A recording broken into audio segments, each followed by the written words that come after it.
En 1683, Leeuwenhoek descubrió las bacterias a través de un microscopio fabricado por él y las llamó animalículos. El término bacteria proviene del griego bacterion, que significa bastoncito, y fue introducido en 1828 por Ehrenberg. Las bacterias constituyen el dominio bacteria. Cada una de ellas está formada por una célula procariótica y son posiblemente los seres vivos más antiguos de la Tierra. Hay fósiles de estas con una antigüedad de 3.500 millones de años. En el transcurso del tiempo geológico, las bacterias se han propagado y adaptado a las muy diversas condiciones ambientales del planeta. Crecen en el suelo, el subsuelo, el agua, el fondo del océano, en desechos radiactivos e incluso han sobrevivido en el vacío del espacio exterior. El propio cuerpo de una persona tiene más bacterias que células humanas. Por ejemplo, un individuo que pesa 70 kilogramos está conformado por unos 30 billones de células humanas y contiene de 40 a 60 billones de bacterias con una masa de aproximadamente 200 gramos. Algunas bacterias pueden formar endosporas, que son estructuras muy resistentes cuya función es sobrevivir cuando las condiciones ambientales son adversas. Las endosporas permanecen en estado latente y tienen una alta capacidad de supervivencia. Pueden soportar luz ultravioleta, rayos gamma, calor, presión y desecación.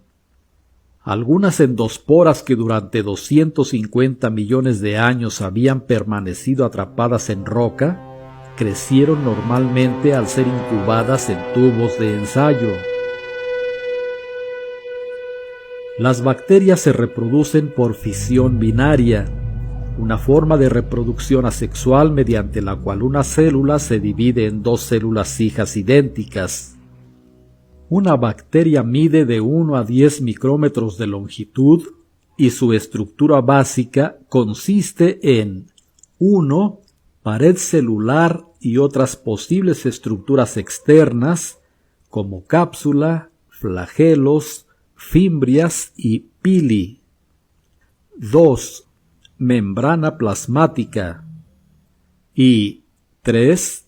Citoplasma, que contiene ADN, ARN, ribosomas, proteínas y moléculas diversas, pero no organelos rodeados por membrana ni citoesqueleto desarrollado. La pared celular es una cubierta rígida que confiere a la bacteria su forma característica y protección física.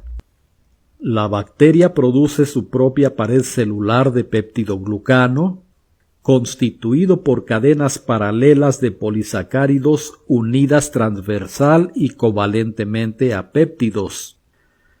El ADN de las bacterias conforma un cromosoma circular único, que se encuentra anclado a la membrana plasmática.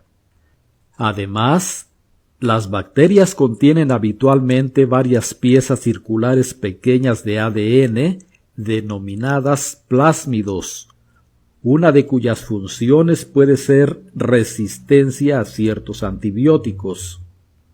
Los ribosomas bacterianos se encuentran tanto libres en el citosol como adheridos a la parte interna de la membrana plasmática. Son de tipo 70S y están formados por dos subunidades, 30S y 50S, y en total contienen 3 moléculas de ARN ensambladas con 55 proteínas. Aun cuando las bacterias no poseen un citoesqueleto bien definido, algunas proteínas bacterianas son homólogas a las del citoesqueleto de células eucarióticas. Por ejemplo, la proteína bacteriana FTSZ forma un anillo medial contráctil durante la división celular y es semejante en estructura a la tubulina de las células eucariotas, mientras que la proteína bacteriana mREB se extiende a lo largo de la célula y es semejante en estructura a la actina eucariótica.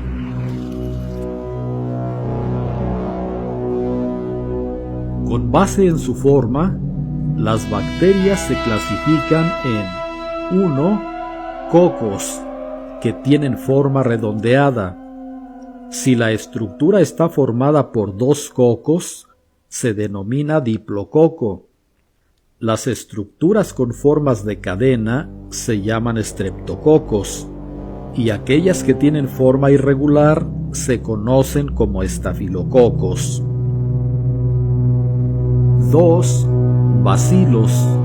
Estos tienen forma de cilindro o bastón. Y 3. Formas helicoidales.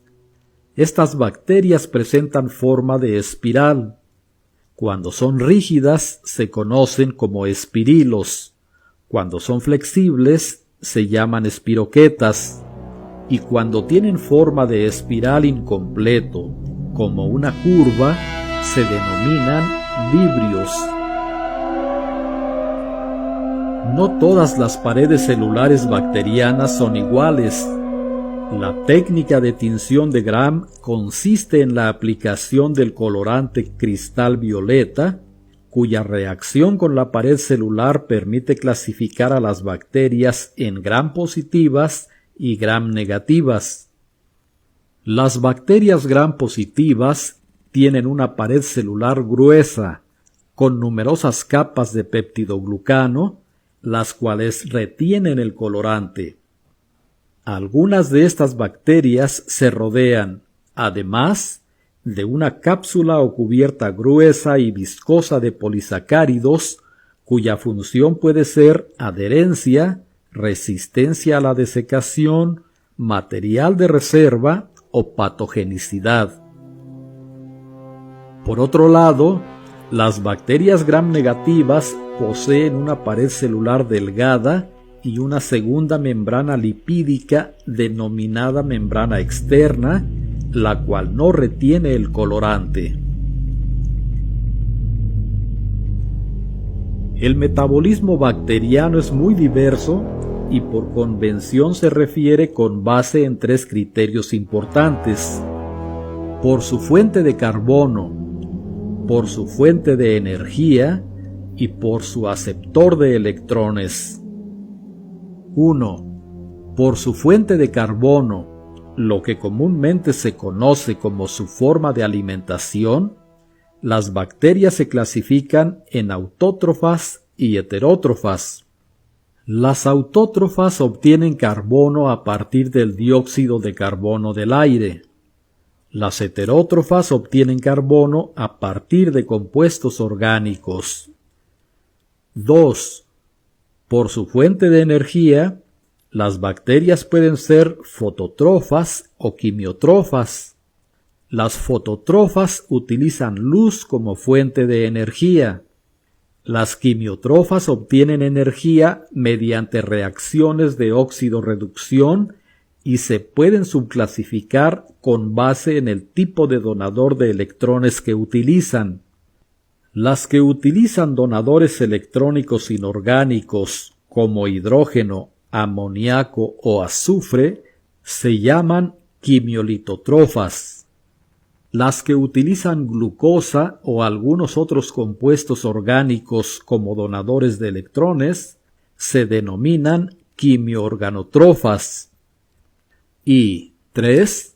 Por su aceptor de electrones, lo que comúnmente se conoce como su forma de respiración, las bacterias heterótrofas se pueden dividir en 2 clases, aerobias y anaerobias. Las aerobias utilizan oxígeno molecular como aceptor de electrones, es decir, requieren oxígeno para su desarrollo. Por su parte, las anaerobias no utilizan oxígeno sino alguna otra molécula como aceptor de electrones, es decir, no necesitan oxígeno para subsistir. Muchas bacterias son tanto aerobias como anaerobias, dependiendo de si hay oxígeno molecular en el ambiente o no, y se denominan facultativas. Por otro lado, las bacterias anaerobias estrictas son aquellas que para sobrevivir necesitan una atmósfera sin oxígeno.